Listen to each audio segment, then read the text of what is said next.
Hello everyone, welcome to travel and much more. ये मेरा 1 year ownership review है with my grand Vitara. इस video में मैं सारे प्रोज एंड कॉन्स बताऊंगा। पहले प्रोज फिर कॉन्स ऐसे नहीं, जो जो दिमाग में आता जाएगा वो बताता जाऊंगा। और इस वीडियो में मैं अपना पूरा 1 ईयर का एक्सपीरियंस शेयर करूंगा, क्या क्या चीज़ें मैंने फेस की इस गाड़ी के साथ में और क्या क्या चीज़ें मुझे लगता है कि अच्छी होनी चाहिए थी। सो मैं कोई प्रोफेशनल रिव्यूअर नहीं हूँ। सो कीप सपोर्टिंग मी इस वीडियो के लिए। अगर मोटिवेशन मिलता रहा मुझे तो ऐसे इंफॉर्मेशनल वीडियोस आगे भी बनाता रहूँगा। So let's start with the video. तो पहले इसकी की से शुरू करते हैं।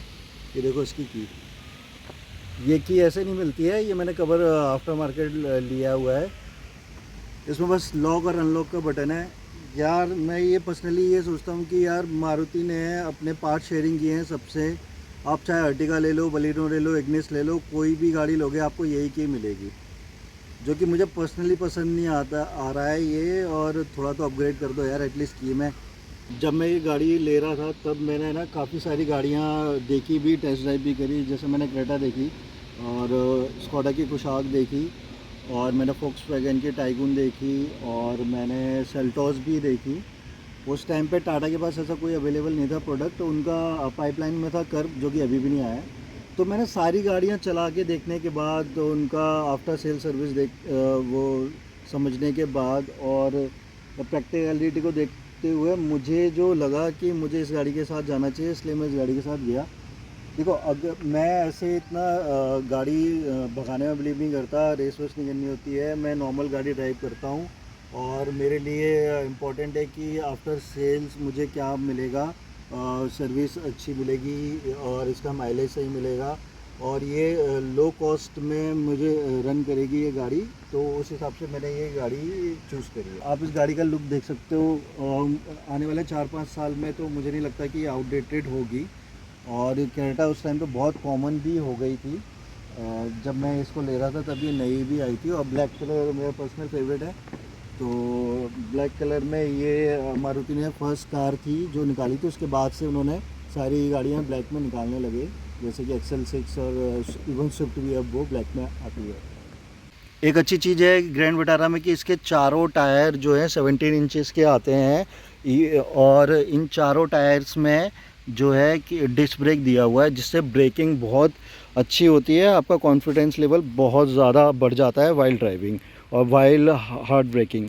और अगर मैं टायर की बात करूं, जैसे मैं बता रहा था कि चारों टायर 17 इंचेस के आते हैं। इवन जो इसका स्टेपनी भी आती है, वो अगर आप देखोगे यहाँ पे, तो ये 215, 60, R17 इसकी स्टेपनी भी 17 इंचेस की आती है, जो कि बाकी और अलग कंपनीज में मैंने देखा है कि एक साइज छोटा ही आता है, जो कि इसमें नहीं है।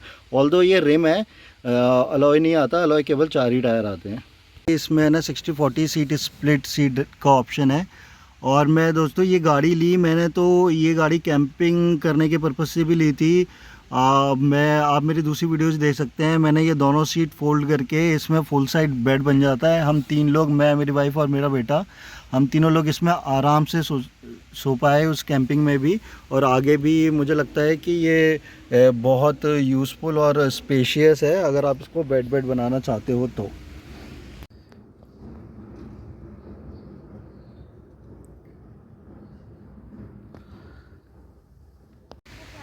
ग्रैंड विटारा में एक अच्छी चीज़ ये है कि इसमें जो कीलेस एंट्री है, रिक्वेस्ट सेंसर, इसके पैसेंजर डोर है। ये देखिए, मैं पैसेंजर साइड हूँ, पैसेंजर साइड भी दिया हुआ है, जो कि बहुत अच्छी चीज़ है। और दूसरी गाड़ियों में केवल ड्राइवर साइड होता है, लेकिन इसमें पैसेंजर साइड भी दिया हुआ है, जो कि काफ़ी कन्वीनियंट है अगर आप दूसरी साइड से एंटर होना चाहते हो तो।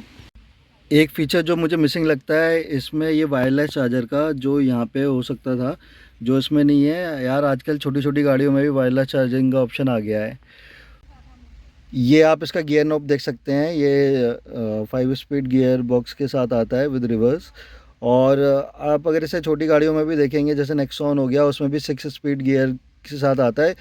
एक 6 गियर मिसिंग फील होता है जब आप हाईवे पे क्रूज़ कर रहे होते हो। मुझे लगता है कि इस 1500 सीसी की कार में एक गियर जो है, जो मारुति को बढ़ा देना चाहिए था इसमें। तो इस 1 साल में मुझे जो समझ में आया कि जैसे अगर मैं इसकी स्टीयरिंग व्हील की बात करूं तो ये बहुत लाइट है, और और जब हाई स्पीड पे होता है तो ये ऑटोमेटिकली थोड़ा हार्ड हो जाता है, जो कि बहुत, अगर आप कॉर्नरिंग कर रहे हो या कुछ कर रहे हो तो आपको बिल्कुल भी ऐसा फील नहीं होता है कि गाड़ी बॉडी रोल हो रही है या कुछ हो रहा है। कॉन्फिडेंस अलग लेवल का आता है इसमें।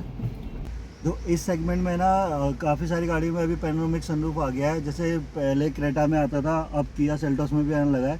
बट ग्रैंड विटारा की सबसे बेस्ट पैनोरामिक सनरूफ है। वो क्यों है देखो मैं दिखाता हूँ। जैसे ये पहले मैंने किया,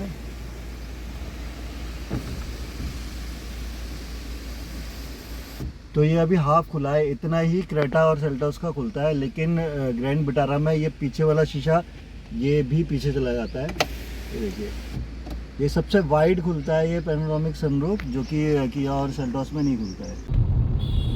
मैं इस गाड़ी को माउंटेन पे भी लेके गया हूँ और मैंने थोड़ी बहुत ऑफ रोडिंग भी की है। अगर मैं इसकी सस्पेंशन की बात करूँ तो मैंने मारुति की ब्रेजा भी चलाई है, उसमें और इसमें मैं बोलूँगा कि मे बी सेम प्लेटफॉर्म पे बनी है, बट फिर भी स्लाइटली सा डिफरेंट पता चलता है। जैसे छोटे मोटे गड्ढे तो पता ही नहीं चलते इसमें, अगर आप लो स्पीड पे भी चल रहे हो या हाई पे भी चल रहे हो। और क्योंकि इसका ग्राउंड क्लियरेंस बढ़िया है तो ये कॉन्फिडेंट होते हो आप जब किसी भी बैड पैचेस पे चल रहे होते हो, मतलब बहुत कंफर्टेबल है। और अगर मैं इसकी सिटिंग की बात करूं तो बैक सीट पे मैं ज़्यादा बैठा नहीं हूं तो मैं इतना ज़्यादा बता नहीं पाऊंगा। हाँ, बट मैं हमेशा फ्रंट सीट पे या ड्राइविंग सीट पे ही बैठा हूं, क्योंकि मैं मेरी वाइफ दोनों ही ये गाड़ी चलाते हैं। तो फ्रंट सीट का कंफर्ट अलग लेवल का है इसका, क्योंकि मैंने इसके कंपैरिजन में क्रेटा, किया की सेल्टोस और इवन कुशाक भी देखी थी, और उनमें और इसमें कंपेयर करूं तो मैं ये बहुत ब्रॉड सीट है और बहुत ही कंफर्ट होता है। अगर आप लॉन्ग जर्नी पे भी जा रहे हो, आप जैसे 10 घंटे 12 घंटे या उससे ज़्यादा भी ड्राइव कर रहे हो, आपको लिटरली पता नहीं चलेगा कि आपने इतनी लॉन्ग जर्नी की है। बहुत कंफर्टेबल सीट्स है इसकी। ये कार 210 mm ग्राउंड क्लियरेंस के साथ आती है, जो कि ऑफ रोडिंग में बहुत हेल्पफुल होता है, और बेड पैचेस रोडोज पे ये बहुत अच्छे से ग्लाइड करती हुई जाती है। लोग बहुत क्रिटिसाइज़ करते हैं मारुति के ये सनरूफ की जो शेड है इसको लेके कि ये बहुत लाइट है, बट मैं, और वो ये सोचते हैं कि ना गाड़ी बहुत गर्म होगी इससे और बहुत इश्यूज़ होंगे।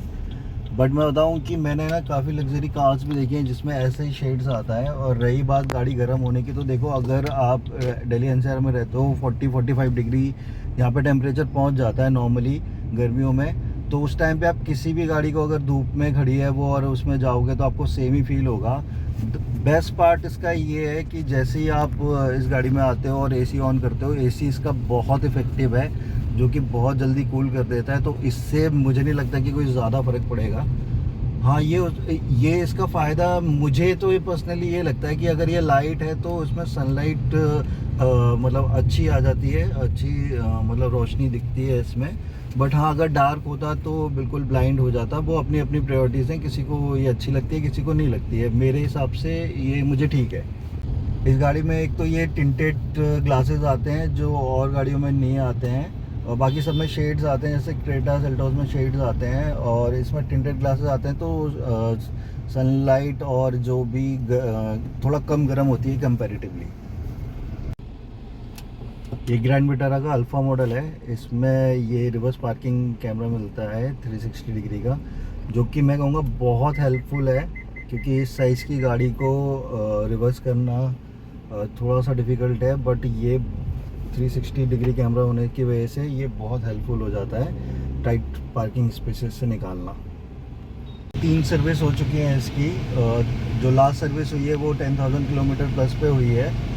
और अगर सर्विस कॉस्ट की बात करूँ तो लास्ट सर्विस में मैंने सिंथेटिक ऑयल डलवाया था। लोग नॉर्मल ऑयल भी डलवाते हैं तो और कॉस्ट इफेक्टिव हो जाता है। सिंथेटिक ऑयल ही 3,000 समथिंग का आता है। तो ओवरऑल 4,000 के अंडर में इसकी लास्ट सर्विस हुई है मेरी।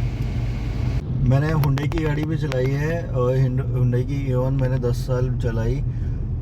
उसका लास्ट 10 साल बाद भी मैं उसकी सर्विस सेंटर पे ही कराई है। यू वोंट बिलीव, उसका सर्विस कॉस्ट मुझे 7,000-8,000 इससे कभी कम नहीं आया। और इस साइज़ की गाड़ी का अगर 4,000 या उससे कम में भी आ जा रहा है सर्विस कॉस्ट, तो मेरे हिसाब से इससे बेस्ट और कुछ नहीं है। देखो ये इसका एक कॉन है, जैसे ये मैं इसका बोनट खोल रहा हूँ, ठीक है। वैसे तो गाड़ी में बहुत स्पेस है, नो डाउट 60-40 स्प्लिट सीट मिलती है, लेकिन जब ये इसका बोनट जैसे आप बंद करोगे ना, ये देखिए ऐसी आवाज़ आती है इसमें, जो कि यार इस लेवल की गाड़ी में इतने बड़े साइज़ की इतने कॉस्ट देने के बाद मारुति वाला फील आपको आ ही जाएगा। देखिए कैसे बंद होता है। सेम गोज़ विद अगर आप किसी इसके डोर्स पे जाओगे तो ये देखो, ये डोर्स दबते हैं यहाँ से, जो कि ये टाटा और बाकी गाड़ियों में नहीं होता। मैं टाटा से कंपेयर नहीं करूँगा, Tata is a different thing, और मारुति को भी क्रिटिसाइज़ नहीं करूँगा। हुंडई और मारुति का सर्विस नेटवर्क बहुत बड़ा है। मारुति में एक ये फ़ायदा है कि आप सर्विस के लिए अरीना और नेक्सा दोनों पे जा सकते हैं। अरीना और नेक्सा में केवल यही डिफरेंस है कि अरीना में आपकी नेक्सा की भी गाड़ियाँ सारी जाती हैं, तो थोड़ी सी भीड़ ज़्यादा होती है, और नेक्सा में आप जाओगे तो थोड़ा ईजी पड़ जाता है आपको। नेक्सा की ही गाड़ियाँ उसमें होती हैं मैक्सिमम, तो टाइम और आपके कॉस्ट दोनों ही सेव होता है। अभी जैसे मैं ये सिटी में ड्राइव कर रहा हूँ, और अभी आप देख सकते हो कि 15.8 का MID में शो कर रहा है माइलेज, और अगर रियल वर्ल्ड में बात करूँ तो इसी के आसपास एक आध पॉइंट का ऊपर नीचे होता है। ये देखो, मैं नॉर्मल सिटी ट्रैफिक में ही हूँ, रेड लाइट और ब्रेकिंग सारी चीज़ें ही हो रही हैं। सिटी में जैसे मैंने बताया 14-15 तक ये दे देती है। मैं इसको हाईवे पे भी लेके गया हूँ, तो मुझे हाईवे पे इसने हमेशा 17+ और 18 से नीचे दिया है। और मैं ये बताऊँ तो drive mileage it's totally depend on your driving style. मैं इसको धीरे, फास्ट और हाई स्पीड में हर तरीके से चलाया है। और जैसे माउंटेन पे आप देखो तो उसमें काफ़ी जगह पे स्टीप चढ़ाई है, और उसमें थर्ड गियर से ऊपर नहीं जाते हो। वो अगर ऑन एन एवरेज देखो तो मैंने 17+ और 18 से नीचे का माइलेज मुझे मिला है। लोगों को 20 भी मिला है, मे बी उनकी ड्राइविंग स्टाइल थोड़ी सी डिफरेंट होगी मेरे से। एक और जो चीज़ मुझे बहुत अनोइंग लगती है इसमें, जैसे ये इसका ग्लव बॉक्स है, आप देखोगे ये ग्लव बॉक्स का साइज़ है, केवल मेरा हाथ जा रहा है इसमें। मेरे पास ईऑन थी, ईऑन सबसे छोटे सेगमेंट की कार है हुंडई की, जो कि ऑल्टो जैसी है, उसमें भी इससे बड़ा ग्लव बॉक्स था। तो वैसे तो छोटे छोटे कप होल्डर्स दिए हुए हैं गाड़ी में, और यहाँ पे भी थोड़ा स्पेस है, इधर भी स्पेस है, बट ये ग्लव बॉक्स बहुत छोटा है, बहुत ही ज़्यादा छोटा है।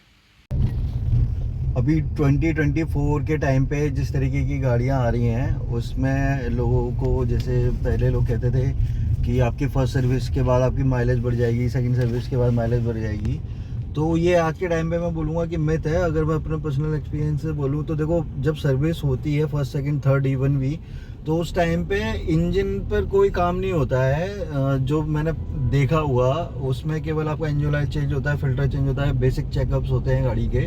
जब इंजन पे कोई काम ही नहीं हुआ तो उसमें माइलेज में क्या फ़र्क पड़ेगा।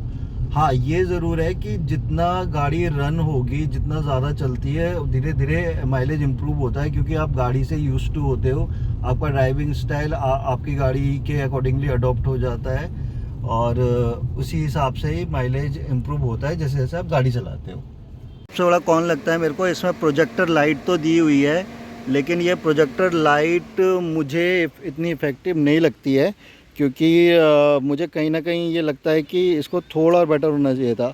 और इतने पैसे डालने के बाद आफ्टर मार्केट प्रोजेक्टर लाइट लगाने का कोई सेंस नहीं लगता है मुझे, क्योंकि मैं वैसे भी बाहर से कोई भी आफ्टर मार्केट चीज़ें लगवाने के फेवर में नहीं होता। बट अगर इससे नीचे वाली गाड़ी देखोगे आप, जो फ्रॉन्क्स आई है नई, उसमें भी 3-3 लाइटें दे रखी हैं, जो कि इसमें नहीं दे रखी। इसमें वैसे भी फॉग लैंप नहीं आता है, तो विजिबिलिटी ऐसे जितनी बुरी नहीं है, बट हाँ, इट कुड बी बेटर। अगर आपको फीचर रिच कार चाहिए, अगर आपकी प्रायोरिटी फीचर ही है, तो आप हुंडई की क्रेटा में जा सकते हैं, या फिर उससे ऊपर किया की सेल्टोस में भी जा सकते हैं। उसमें आपको भर भर के फीचर्स मिलेंगे। और अगर आप मारुति अगर ग्रैंड विटारा में जाते हैं, जो कि मैं गया हूँ, तो मुझे जो बेसिक फीचर्स थे जो एक कार में होने चाहिए, 18 लाख की ये पड़ती है, टॉप मॉडल है। 18 लाख के अकॉर्डिंगली मुझे जो भी फीचर्स मिले मुझे सफिशिएंट लगे। हाँ, आप जितने ज़्यादा फीचर्स वाली कार लेंगे उतना ज़्यादा आपका कॉस्ट भी बढ़ता जाएगा, लेकिन इस साइज़ में और इस कॉस्ट में जो भी फीचर्स चाहिए होते हैं वो मिलते हैं। जैसे अगर मैं एग्जांपल लूँ, जैसे मैंने 360 कैमरा बताया, रेक्टेंगल ये ऑटोमेटिक फोल्डेबल आपको ये और भी मिल जाते हैं। ऑटो डिमिंग आपको ये रियर व्यू मिरर मिल जाता है, और आपको ऑटोमेटिक क्लाइमेट कंट्रोल हो गया, और पैनोरामिक सनरूफ हो गया। फीचर जैसे push start button, keyless entry, cruise control, आपको 10 इंचेस की टच स्क्रीन, और 60/40 रियर सीट्स, ये सब फीचर्स आपको मिल जाते हैं, जो मुझे लगता है कि ठीक है। हाँ, इसमें जैसे कोई चीज़ मुझे मिसिंग सी लगती है कि एक दो फीचर, जैसे कि अगर वेंटिलेटेड सीट होती तो और भी बेस्ट होता। अडास तो नहीं बोलूँगा मैं, क्योंकि अडास का कॉस्ट भी बढ़ जाता है, तो गाड़ी की कॉस्ट भी बढ़ जाती है, जैसे अभी क्रेटा में आ रहा है अडास। और बस ये सारे बेसिक फीचर आपको जो चाहिए होते हैं वो मिल जाते हैं। मारुति ने नो डाउट बहुत अच्छा काम किया है कि इन्होंने अपना इंटीरियर थोड़ा सा बेस्ट किया है पहले के कंपैरेटिवली। गाड़ी में कुछ अच्छे अच्छे जो टच एंड फील्स है वो अच्छे, जैसे यहाँ सॉफ्ट टच दिया हुआ है गाड़ी में, यहाँ पर इस पॉइंट पर भी सॉफ्ट टच है, इधर है। बट अगर आप देखोगे ना तो ये देखो, जैसे ये इसका फिट एंड फिनिश, जैसे ये पैर से ऐसे कैमरे में इतना पता नहीं चल रहा है, बट हाँ ये देखो, जैसे ये ऐसा फील होता है कि ये मतलब लगता नहीं है कि आप इतनी एक्सपेंसिव कार में बैठे हो। और यही अगर आप टाटा या किसी आप स्कोडा की कुशाक में बैठते हो तो आपको ये चीज़ फील नहीं होगी। इसका मतलब एक एक चीज़ जो है मतलब बेस्ट बनाने की कोशिश की है मारुति ने, बट थोड़ा सा और इस पे काम कर देते तो मुझे लगता है कि ये अच्छा होता। जैसे आप कभी गाड़ी चलाओ तो है ना, थोड़ा बहुत इसमें है ना, जैसे रेगुलर मारुति की कार्स होती हैं, जैसे इसमें से ये आवाज़ आती है और इधर से आवाज़ आती है चरमर की, जो कि मारुति की और गाड़ियों में भी आती ही है। इनिशियली जब आप चलाते हो इसका पिकअप थोड़ा सा कम है, और ऐसा भी नहीं है कि जैसे आप थर्ड गियर में हो और बम्पर टू बम्पर ट्रैफिक में हो और धड़ धड़ करके गाड़ी रुक हो जाए, बंद हो जाए, ऐसा बिल्कुल नहीं होता। ये आप लो स्पीड में भी हाई गियर्स में इसको ईज़िली चला सकते हो, और ये कभी भी बीच में बंद नहीं होती है। और जैसा मैंने बोला कि है ना 2000 आरपीएम के बाद ये रॉकेट बन जाती है, उसके बाद चलाने में बहुत मज़ा आता है। और उससे पहले आप ये समझ लो कि एक ये रिस्पॉन्सिबल कार है, लेज़ी कार या रिस्पॉन्सिबल कार, जो भी। अब जैसे मैं इसका गेट खोलूँ, गेट भी अगर जैसे बंद करूँ तो हाँ, बाकी मारुति की गाड़ियों से थोड़ा बेस्ट है, बट हाँ ये थोड़ा और बेटर हो सकता था। कमिंग डेज़ में बहुत सारी कैंपिंग टूर्स और एडवेंचर रिलेटेड वीडियोस आने वाली है, so do subscribe our channel, और जिसमें आपको बहुत सारी इन्फॉर्मेशन मिलेगी कार से रिलेटेड, कार की परफॉर्मेंस से रिलेटेड और कैंपिंग से related. Do like, share and subscribe. अगर आपको ग्रैंड विटारा से रिलेटेड कोई भी क्वेरी हो तो आप कमेंट बॉक्स में बता सकते हैं, मैं कोशिश करूँगा सारे कमेंट्स के आंसर देने की। Thank you.